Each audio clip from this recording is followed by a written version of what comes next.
Good morning. It is great to be here this morning. Thank you so much for joining us. It's good to be here with our Attorney General, Secretary Ward, President Hester, and so many of our great legislators from around the state. I have to say this past week has been pretty eye-opening. I, along with every Arkansan, have watched as the events unfolding in Israel. We have watched that in horror and sadness. The details are almost too terrible to describe, especially for someone like me who has had the privilege of visiting the Holy Land and building lifelong friendships with a number of Israelis. But one thing is clear: America's enemies are on the march. They are cunning, they are brutal, and they will stop at nothing to harm America and our allies. We know who our enemies are. Not just Hamas and Hezbollah, but a regime in Iran that chants death to America, an authoritarian Russia, and a Chinese Communist Party whose stated goal is to defeat the United States at every turn. Yet for too long, in the name of tolerance, we've let these dangerous governments infiltrate our country. Arkansas will tolerate them no longer.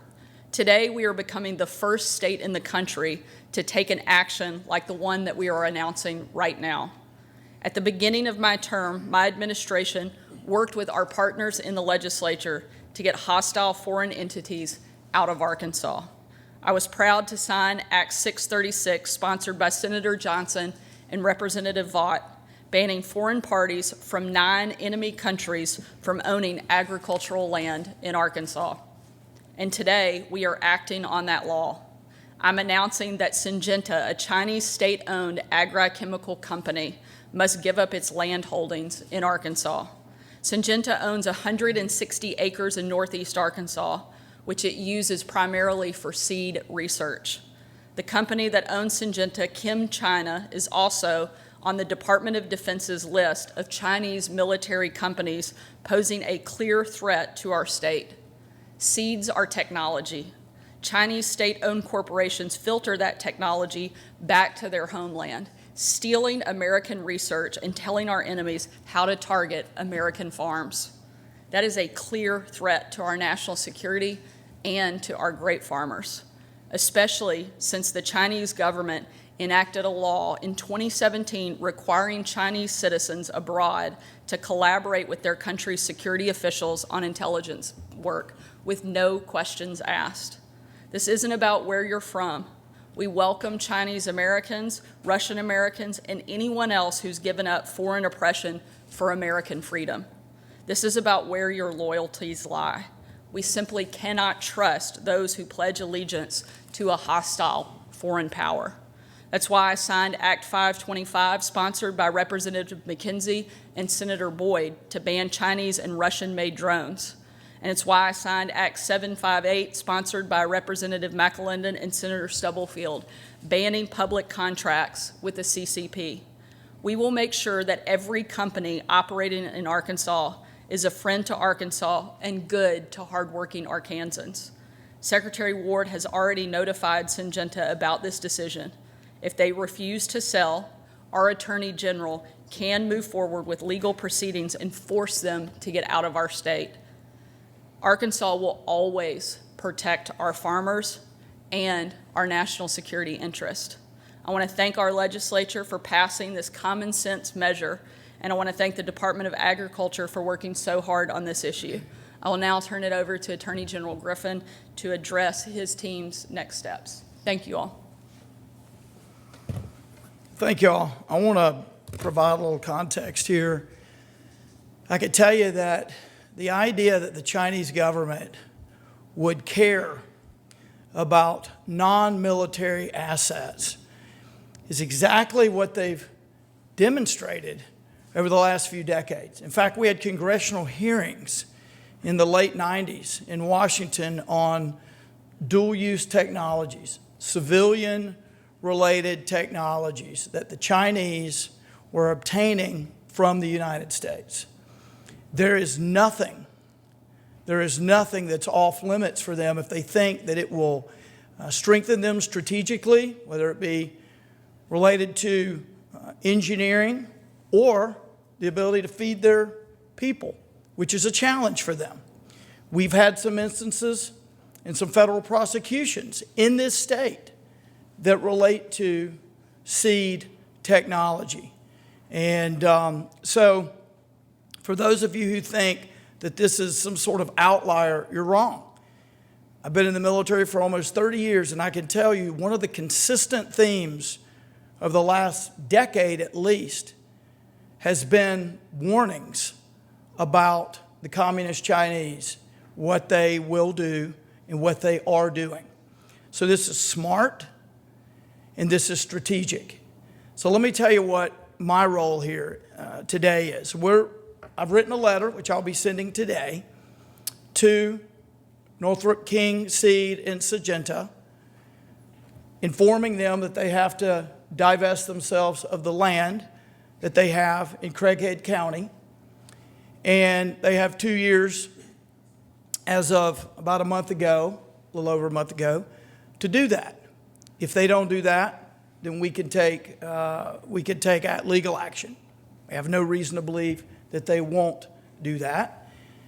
Also, back in 2021, the legislature, with very, very forward-looking, I will say, for the legislature to pass a law that requires these companies owned by foreign entities to file and disclose.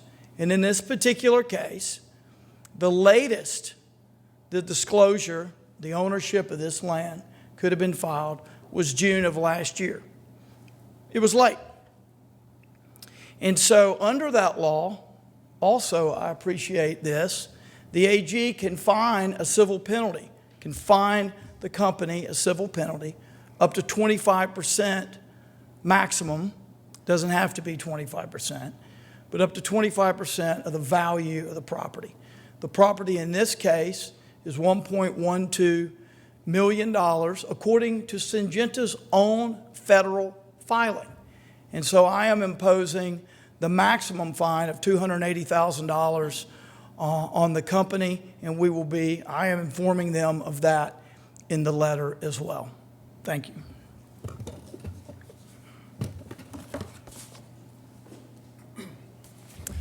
Good morning, everybody. Wes Ward from the Arkansas Department of Agriculture, and the governor and the attorney general have covered pretty thoroughly what's happening today. And so I just want to take a quick moment to echo that and just the importance of Arkansas agriculture, our state's largest industry, and the connection to our national security. So certainly every event that we've had with Governor Sanders on a broad range of agricultural topics, she always starts at the beginning of every time that she has had an ag event, the connection between agriculture and our national security. So it is top of mind, obviously, for her, for us at the Department of Agriculture. So we certainly appreciate your leadership, Governor, the Attorney General, and to the members of the state legislature for your partnership and this important topic. So we'll just echo again the importance of agriculture here in the state of Arkansas, the connection to our national security.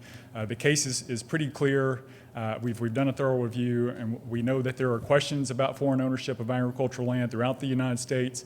We're working actively to make sure that those questions are answered and that we continue to protect our state's largest industry as well as our security, both in Arkansas and across the country. And today, with the governor's help, we're sending a pretty strong message of how important that is and that what will be prohibited in the state of Arkansas. So thank you. With that, we'll open up, take a couple questions. This is probably more for General Griffin and for the Secretary of War. I guess, have you all identified other, at least agricultural land that would face similar action? And kind of for make sure I understand the timeline of this, if they don't comply, something would be filed in court in 2 years? Yeah, they have 2 years to divest themselves. I'm not going to talk about anything else that we know that we're not ready to make public. Do they have a 2-year timeline for paying the fine as well? I think they have 30 days to pay the fine. And what happens then if they don't? Well, we're looking at all of our options. We're looking at all of our options. We're not going to go to the extent actors are out of the country. It's hard to physically get access to them. But to the extent they have assets in the state, then we can take legal proceedings against that. So we will, I have full confidence that they're going to divest themselves of the property and they're going to pay the fine. So I was wondering, how do you determine whether something is owned by the Chinese government versus something that's just a foreign national, and also the complexity of ownership, given that there may be multiple parties? So I'm just kind of wondering how you determine whether something is in violation of this. It takes a lot of research. In this particular case, it's in their own filings. They say, hey, we own it. I also think if you look at the parent company, they're very public about the partnership that they have, and so it's a very clear sense in this particular case. Are there any other state actors, foreign countries that own land in Arkansas that you have concerns about? We, like the Attorney General said, when we're ready to make public any other areas and people were watching, but certainly we're always looking and we'll continue to monitor anything that we deem that could be a threat to our state's agriculture industry as well as our national security. Yeah, I would say, Yeah, Governor, yeah. I would say one more thing as it relates to China in particular. Because of the nature of China's government structure, SOEs, as they're called, state-owned enterprises, are a way of doing business. And so the idea that there's all these prosperous, large and growing Chinese companies that don't have ties to the Chinese government, direct ties, that's just not the case. Now, there are varying degrees of ties, but in this case, these are Chinese government owned.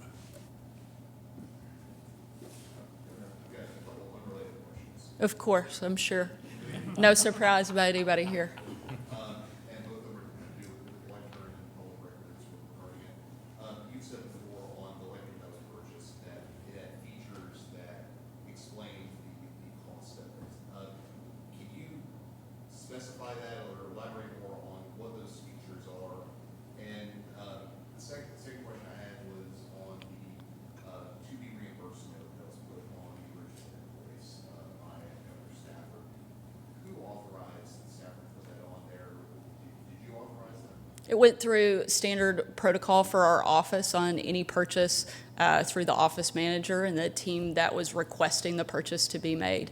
In terms on specific features, the height of the podium is specific. I don't know if you've noticed, but women are traditionally a little bit shorter than most of our male counterparts, and so that makes a little bit of a difference, but it also incorporates sound components that make it easier to plug in for multiple media outlets at one time to get the best sound quality, I guess, possible for relaying back to TV and purposes of that nature, and a number of other things that I'll let come through in the audit process. Is there a reason why you're not using it today? Yeah, because I figure if I do, then you would talk about nothing else instead of the important actions that we're actually taking today, which unfortunately is not surprising that while we are focused on things that actually impact our state and impact Arkansans, the media wants to spend all of their time focused on things that frankly don't. Any other questions? Thank you, guys. We appreciate it.